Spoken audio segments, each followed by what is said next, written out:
रोहित एक बहुत ही स्वाभाविक लड़का था जो हमेशा ही ईमानदारी के साथ अपनी पढ़ाई पर ध्यान देता और हमेशा अपने पिताजी के काम में मदद भी कर दिया करता था। ऐसे तो वह बस सिर्फ 10वीं कक्षा का छात्र था, लेकिन फिर भी उसमें गजब का आत्मविश्वास था कि वह अकेले ही अपने पिता का काम संभाल लेता था और साथ में पढ़ाई भी करता था। रोहित की माँ का स्वर्गवास 3 साल पहले ही हो चुका था और उसकी पूजा नाम एक छोटी बहन थी जो स्कूल जाती थी, लेकिन कभी कभी इसे भी स्कूल से छुट्टी लेनी पड़ती थी क्योंकि रोहित के पिताजी सही समय पर उसके स्कूल की फीस जमा नहीं करवा पाते थे। छोटी बहन को पढ़ाई का शौक नहीं था, लेकिन फिर भी अपने भाई के कहने पर वह पढ़ाई करने लगती थी। एक दिन छोटी बहन के पड़ोस में रहने वाली उसकी सहेली ने उसे अपने जन्मदिन में आने के लिए कहा था। साथ में उसे ब्लू कलर की ड्रेस पहनने को कहा क्योंकि उसकी बर्थडे पार्टी की थीम ब्लू कलर की थी। रोहित की बहन पूजा इतनी समझदार नहीं थी और वह बार बार अपने भाई से जिद करने लगी, भैया मुझे एक नई ब्लू कलर की ड्रेस खरीद कर दीजिए, कल मुझे रीटा के जन्मदिन में जाना है जहाँ ब्लू कलर पहनना होगा। ऐसे में अगर मैं नहीं पहनूंगी तो सहेलियाँ मेरी हंसी उड़ाएगी और मुझसे कोई दोस्ती नहीं करेगा। रोहित, अरे ड्रेस से क्या लेना देना है, तू बस उस पार्टी में जाकर मज़े करके आ। पूजा रोते हुए, नहीं भैया मुझे तो वही ड्रेस चाहिए, नहीं तो मैं जन्मदिन में नहीं जा पाऊंगी। रोहित अपनी बहन से बहुत प्यार करता था और इसी वजह से उसने अपनी बहन के लिए नई ड्रेस लाकर दे दी जो लगभग 1200 रुपयों की थी और जिसके लिए उसने अपने दोस्त से पैसे उधार लिए थे। ऐसे तो रोहित बहुत स्वाभिमानी था, लेकिन अपनी बहन के आगे वह कुछ भी नहीं कर पा रहा था। रोहित के पिताजी तो पूजा को बिगाड़ते जा रहा है, दिन दिन उसकी ख्वाहिश बढ़ती ही जा रही है। देख बेटा, उसके अंदर भी तो वह यह समझदारी होनी चाहिए कि वह हमारी मजबूरी को समझ सके। हम इतने पैसे वाले नहीं हैं। यह सब बातें दूर से ही रोहित की बहन सुन रही थी और उसे यह सुनकर अच्छा नहीं लगा कि उसके पिताजी ने उसे कुछ भी देने से मना किया और उसे समझदार होने की बात की। उसके हिसाब से तो वही सबसे समझदार लड़की थी। उसने अपने पिताजी और भाई की मजबूरी को भी सुनते हुए नज़रअंदाज कर दिया था, क्योंकि उसे तो अपनी मर्जी का हर वह सामान मिल जाता था जो वह मांगती थी। रोहित दिन पर अपना काम करता और रात में पढ़ाई किया करता था। वह अपनी पढ़ाई को छोड़ना नहीं चाहता था। यूं ही एक दिन वह पढ़ाई कर रहा होता है, अचानक उसके दोस्त किशन का फोन आता है जो उससे कल होने वाली पार्टी में चलने के लिए कहता है। रोहित, अरे चलना यार, वैसे भी तू रोज काम करता है, कभी कभी हम दोस्तों के लिए भी समय निकाल लिया कर। रोहित, हाँ, क्यों नहीं, मैं भी तुम लोगों के साथ चलना चाहता हूँ, लेकिन क्या करूँ, मजबूरी है। मेरे पास तो पहनने के लिए अच्छे कपड़े भी नहीं है, और ना ही मैं ऐसी कोई शौक करना चाहता हूँ ताकि मेरे पिताजी परेशान हो जाए। किशन के बहुत कहने पर भी रोहित तैयार नहीं होता, और वह हमेशा पढ़ाई पर ही ध्यान लगाना चाहता था। यह सब बात रोहित की बहन घर का काम करते सुन लेती है, जिससे थोड़ा थोड़ा अफसोस होने लगता है कि जो भाई उसके लिए सब कुछ करने को तैयार है, वह खुद के लिए कभी कुछ नहीं कर पाता है। ऐसे में अचानक ही रोहित के पिताजी को किसी दूसरे शहर जाना पड़ा,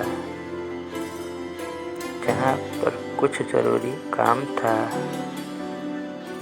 रोहित की बहन भाई मेरी सहेली बता रही थी कि शहर के मॉल में एक बहुत अच्छी सेल लगी है, जहाँ पर बहुत अच्छे डिज़ाइन के कपड़े मिल रहे हैं, वह भी सस्ते कीमत में।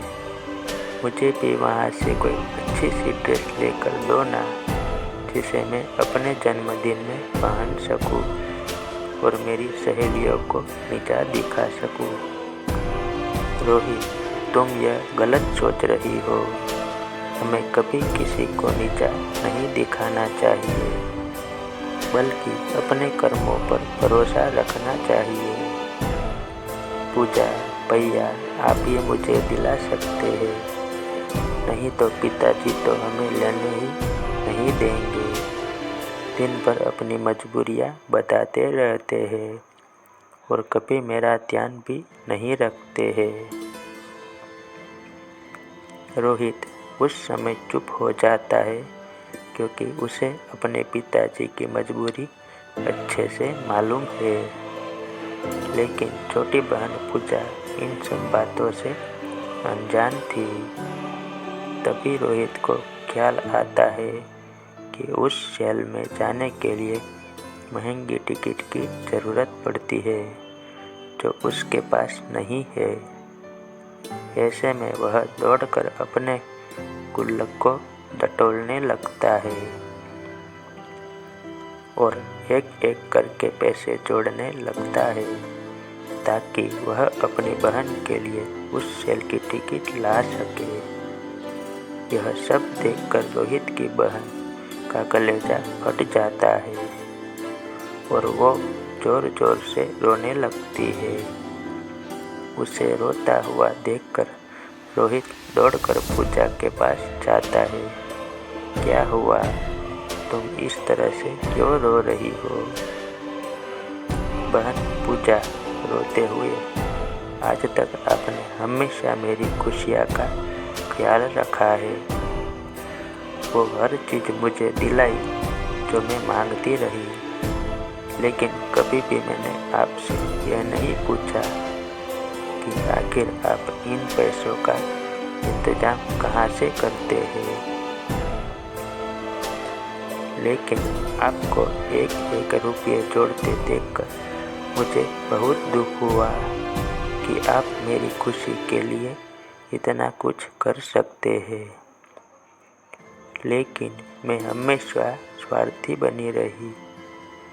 रोहित, अरे इतना ज़्यादा सोचने की ज़रूरत नहीं है। बहन, आखिर मैं तेरा बड़ा भाई हूँ, मैं नहीं करूँगा तो कौन करेगा। बस उसी वक्त रोहित की बहन दौड़कर अपने बैग से एक चीज़ निकाल कर लाती है और रोहित की आंखों में हाथ रखकर कहती है, मैं आपके लिए कुछ लेकर आई हूँ। इस बात से रोहित चौंक जाता है और जैसे ही वह अपनी आंखों से बहन का हाथ हटाता है तो देखता है उसकी बहन उसके लिए एक सुंदर टी शर्ट लेकर आई है। रोहित आश्चर्य से कहा, यह तो बहुत महंगी लगती है, पर तुम कहाँ से लेकर आई? पूजा, आपने जो मुझे थोड़े थोड़े करके मेरे खर्च के लिए पैसे दिए थे ना, मैंने उसे ही इकट्ठा कर रखा था कि मैं उससे अपने लिए कोई अच्छा सा ड्रेस खरीद लूँगी। लेकिन जब मैंने आपके दोस्त की बात सुनी और आपने उसे पार्टी में जाने के लिए मना कर दिया, बस मैंने उसी समय ठान लिया था कि मैं आपको एक खूबसूरत टी शर्ट लेकर दूंगी। उम्मीद करती हूँ आपको यह टी शर्ट पसंद आएगी। रोहित खुश होते हुए, अरे यह तो बहुत ही अच्छी है, मैं तो सोच भी नहीं सकता कि मेरे लिए कोई इतना भी कर सकता है।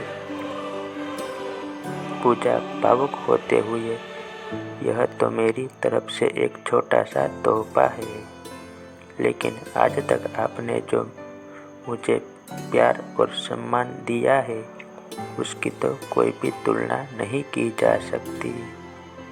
अब मैं हमेशा आपका और पिताजी का हाथ बटाऊंगी और कभी भी फालतू खर्च नहीं करूंगी।